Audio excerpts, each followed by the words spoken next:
As we begin our journey through Holy Week, the question that I want to pose is, who is pulling your strings? And that is a question that I think comes out of our reading for today, which is Luke chapter 22, verses 1 to 23.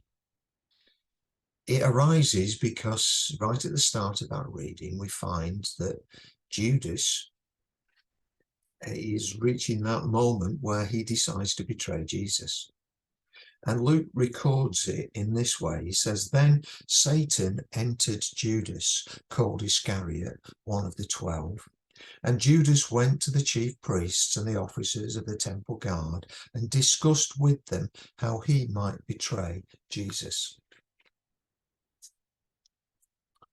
Judas reaches a point where he can no longer support Jesus, and in fact, he actively decides to betray him. And so he goes to the chief priests and offers to give Jesus up at a time and a place where there won't be any interference from all those supportive crowds that have been following Jesus. How does Judas reach this point of decision?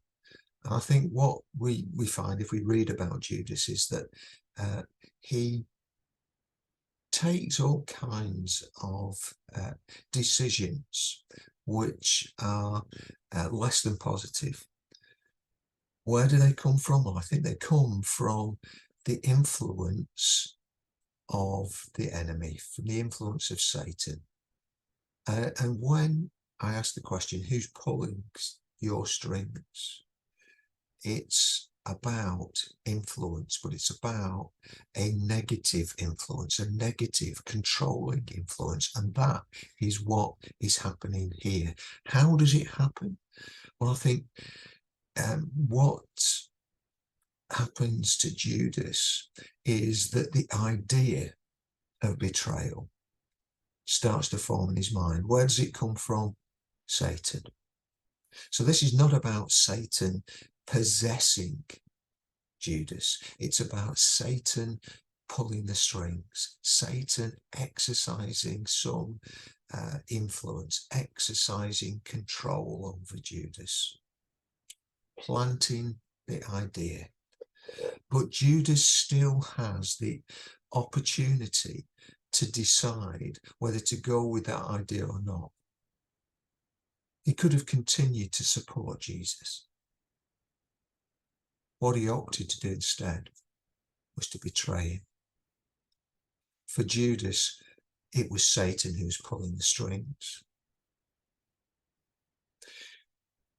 This passage is also about influence, but influence in a much more positive way. It's about the way that Jesus influenced the disciples and about the way that Jesus continues to influence us. It begins with Peter and John in dialogue with Jesus about preparations for the Passover. Jesus says to Peter and John, "Go and make preparations for us to eat the Passover." And they say, "Well, where do you want us to go? Where do you want us to eat this Passover meal together?" And so Jesus says, "Go into the city. There you'll find a man who's carrying a jar of water. Follow him. Go into the house that he goes into. Speak to the owner of that house. Say the master wants to use the room to celebrate Passover."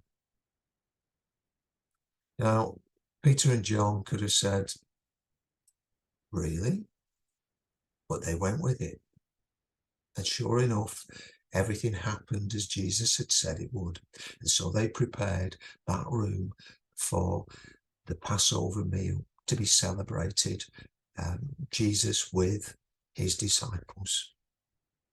Influence in a positive way. Jesus offering signs for the disciples to follow, and he offers us signs. But there's much more, because as we know, Jesus celebrated that meal with his disciples. It was his last meal, the Last Supper. It was the moment when Jesus says to his disciples, when he takes bread and wine, do this in remembrance of me. This meal, which they would have celebrated many other times, Jesus breathes new meaning into, new life into, and he says, this meal now points to my brokenness. It points to my coming sacrifice and my death on the cross. And he says, do this in remembrance of me. That's something that his disciples picked up after his death and resurrection. It's something that we pick up on an ongoing basis. It connects us to that sacrifice of Jesus. It is a way in which Jesus influences us today. It's a way in which Jesus invites us to be a party to his sacrifice. And so the question for us as we start this Holy Week journey is, are our strings being pulled? Or are we under the positive influence of Jesus? How do you answer that question today?